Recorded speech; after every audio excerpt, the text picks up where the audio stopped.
जैसे परिवार की, क्योंकि आज हम इस वीडियो में बात करने वाले हैं संतान सप्तमी व्रत कथा की। क्योंकि संतान सप्तमी में हमारा पूरा परिवार शिव परिवार की तरह ही कुशल और मंगलमय बना रहे। क्योंकि भक्तों, संतान सप्तमी व्रत महादेव और सूर्य देव की कृपा से किया जाता है। इनकी ही पूजा अर्चना की जाती है और इनकी ही कथा का अनुसरण किया जाता है। तो भक्तों, आज हम इस वीडियो में बात करने वाले हैं संतान सप्तमी व्रत कथा, पूजा विधि, उपाय, महत्व इत्यादि। तो आपसे अनुरोध है, वीडियो को पूरा देखिएगा, साथ ही लाइक शेयर अवश्य कीजिएगा। यदि आप चैनल पर नए हैं तो सब्सक्राइब भी कर लेना, आपका बहुत धन्यवाद होगा। तो आइए शुरू करते हैं। हिंदू धर्म में संतान सप्तमी का व्रत बहुत महत्वपूर्ण माना गया है।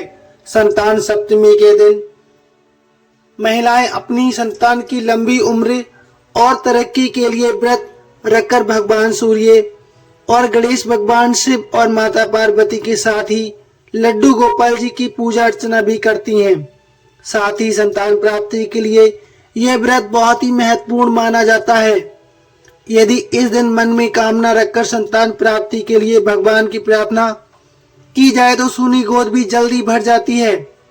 इस व्रत को हर वर्ष भादो मास के शुक्ल पक्ष की सप्तमी तिथि को रखा जाता है। कई लोग इसे मुक्ताभरण व्रत और ललिता सप्तमी व्रत के नाम से भी जानते हैं। आज के दिन भगवान सूर्य और भगवान शंकर और माता पार्वती जी की पूजा की जाती है। मान्यता है कि निसंतान दंपति अगर इस व्रत को रखते हैं तो उन्हें संतान सुख अवश्य मिलता है, संतान की दीर्घायु होती है और उनके सभी दुखों का नाश भी होता है। तो आज की इस वीडियो में हम सुनने वाले हैं सबसे पहले संतान सप्तमी की व्रत कथा।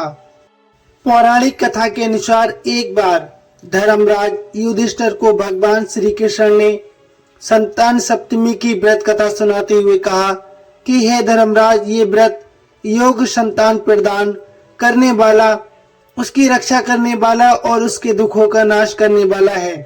ऋषि लोमेश ने इस व्रत को विधि विधान के साथ माँ देवकी को सबसे पहले बताया था। भगवान श्री कृष्ण ने युधिष्ठिर महाराज को संतान सप्तमी की कथा सुनाते हुए कहा, हे धर्मराज, अब मैं आपको संतान सप्तमी के व्रत की कथा सुनाता हूँ। आप ध्यान पूर्वक सुनिए।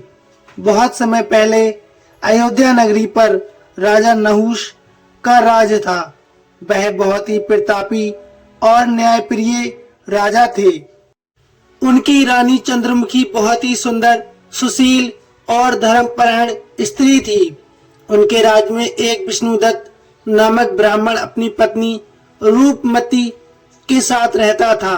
रानी चंद्रमुखी और ब्राह्मणी रूपवती में बहुत प्रेम था, स्नेह था और वे अपना अधिकतर समय एक दूसरे के साथ ही बिताया करती थीं।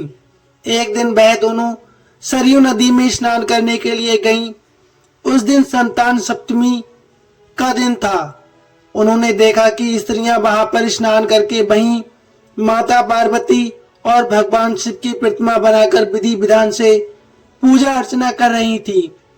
तब उन दोनों स्त्रियों ने उनसे पूजा अर्चना के विषय में पूछा तो उन स्त्रियों ने कहा, हे रानी जी, हम सुख सौभाग्य और संतान देने वाली संतान सप्तमी व्रत अर्थात ललिता सप्तमी मुक्ताभरण व्रत कर रही हैं।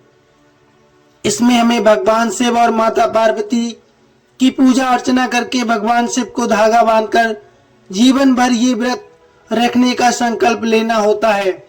इस प्रकार उन स्त्रियों ने उनको इस व्रत की विधि के विषय में बताया।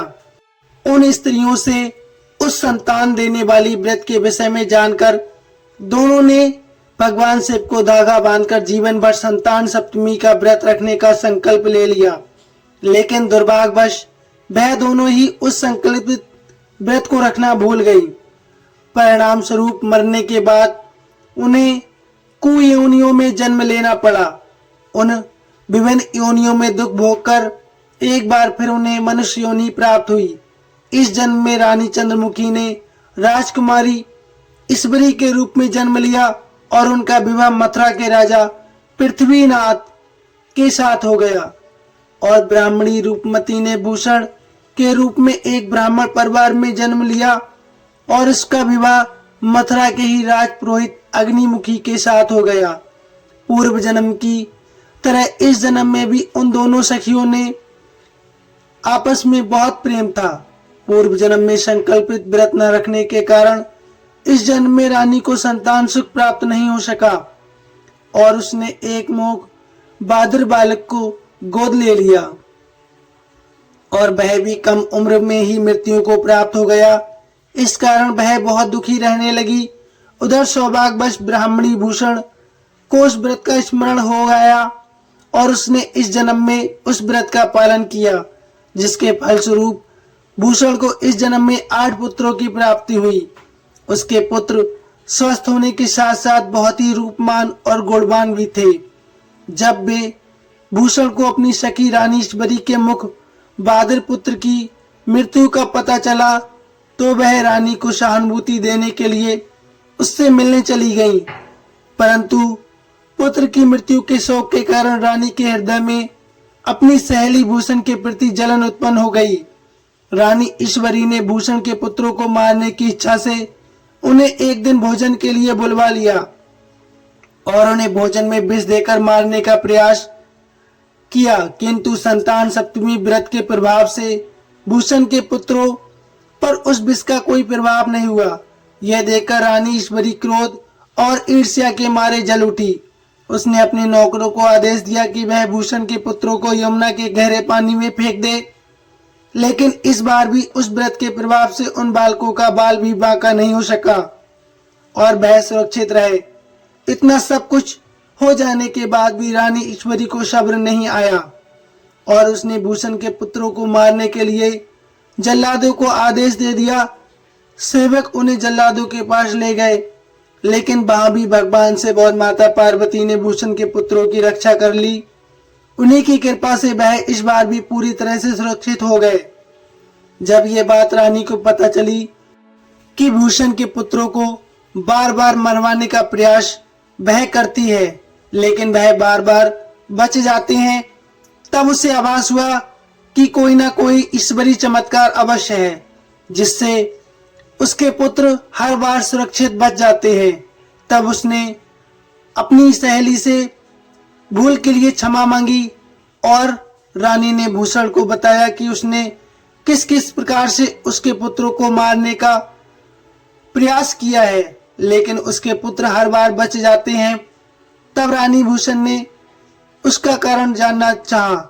तब भूषण ने रानी को पूर्व जन्म के व्रत का स्मरण करवाया और उसे बताया कि हम दोनों पूर्व जन्म में सहेलियां थीं और उन्होंने मुक्ताभरण व्रत रखने का संकल्प लिया था, यानी संतान सप्तमी व्रत रखने का संकल्प लिया था, लेकिन वह उसे करना भूल गई थी।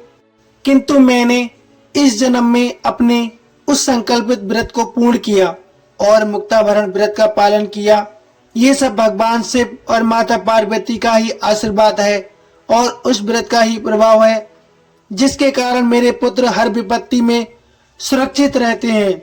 भूषण से ये सब कुछ जानकर रानी ईश्वरी को भी बहुत पछतावा हुआ और उस संकल्पित व्रत का स्मरण हो आया और फिर रानी ने विधि विधान के साथ मुक्ताभरण व्रत करना आरंभ कर दिया।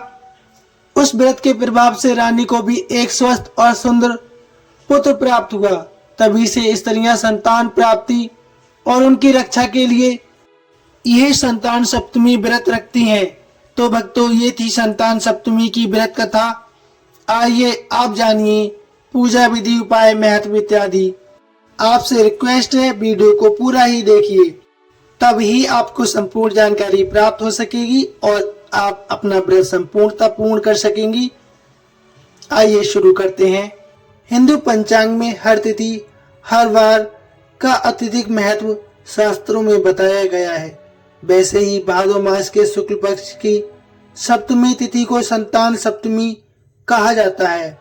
इसी प्रकार भादो मास में आने वाली इस संतान सप्तमी का बड़ा अधिक महत्व माना जाता है।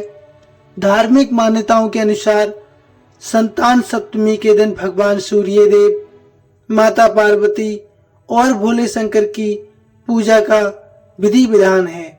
उनकी पूजा अर्चना की जाती है और साथ ही ये भी मान्यता है कि संतान सप्तमी के दिन भगवान सूर्य देव और भोले शंकर, माता पार्वती की पूजा सच्चे मन से करने से संतान का स्वास्थ्य, भाग्य और जीवन में खुशियां भर जाती हैं। आइए जानते हैं इस बार संतान प्राप्ति का शुभ मुहूर्त क्या रहने वाला है। वैदिक पंचांग के अनुसार इस तिथि की शुरुआत 29 अगस्त से रात 8:25 से शुरू हुई है। वहीं इस तिथि का समापन अगले दिन 30 अगस्त रात 10:46 पर लगभग हो रहा है। इसके अनुसार 30 अगस्त 2025 को संतान सप्तमी का व्रत रखा जाएगा। संतान सप्तमी के व्रत का महत्व क्या है? संतान सप्तमी व्रत संतान और उनकी मंगल कामना के लिए रखा जाता है। इस व्रत में भगवान शंकर और माता पार्वती की विधिवत पूजा की जाती है। इस व्रत को स्त्री पुरुष दोनों ही रख सकते हैं। संतान सप्तमी के दिन भगवान सूर्य की पूजा की जाती है। संतान की सुख समृद्धि के लिए इस व्रत को सबसे उत्तम माना जाता है। माना जाता है कि इस दिन व्रत करने से संतान की प्राप्ति भी होती है, साथ ही संतान दीर्घायु की होती है और उनके सभी दुखों का नाश हो जाता है। आइए अब जान लेते हैं पूजा विधि। सबसे पहले सुबह सुबह उठकर स्नान कर लें और साफ सुथरे कपड़े धारण कर लें। इसके बाद भगवान विष्णु और भगवान शंकर की पूजा करें। साथ ही भगवान शंकर के पूरे परिवार और नारायण के पूरे परिवार, साथ ही सूर्य देव की पूजा करें। इसके बाद निराहार सप्तमी व्रत का संकल्प लें।